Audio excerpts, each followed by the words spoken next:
So ayan guys, dito ako ngayon. Sa mga followers ko dyan, nandito ako ngayon sa palengke. Bumili ng ulam. After ng tour namin, pumunta na ako dito dito sa market.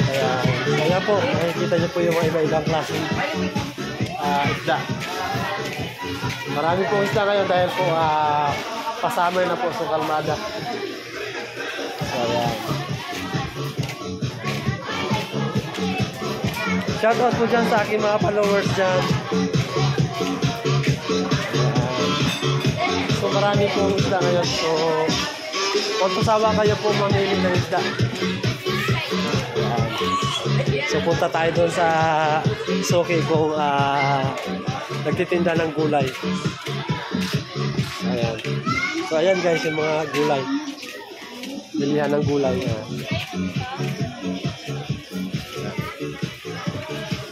So guys, ito naman yung isda ko. May ibang klase pong prutas na mahanap po dito na guys.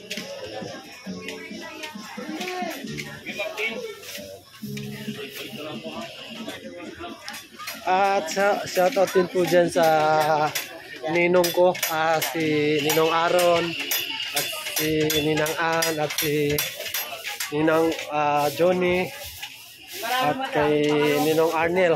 Shoutout po sa inyo dyan at ingat po kayo palagi.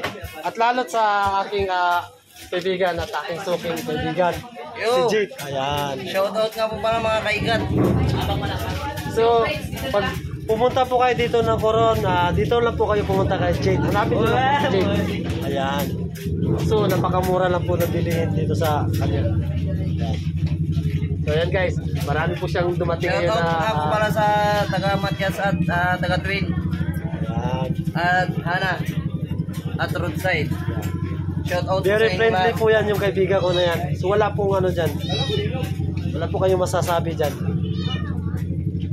Kung bumili po kayo dito sa kanya, libre po. Meron ng kape, mayroong soft drinks, at saka may tinapay pa at may palaman pa. Saan ka pa maghahanap ng suki na ganyan? Thank you very much. So bye-bye po. See you tomorrow guys. Bye-bye.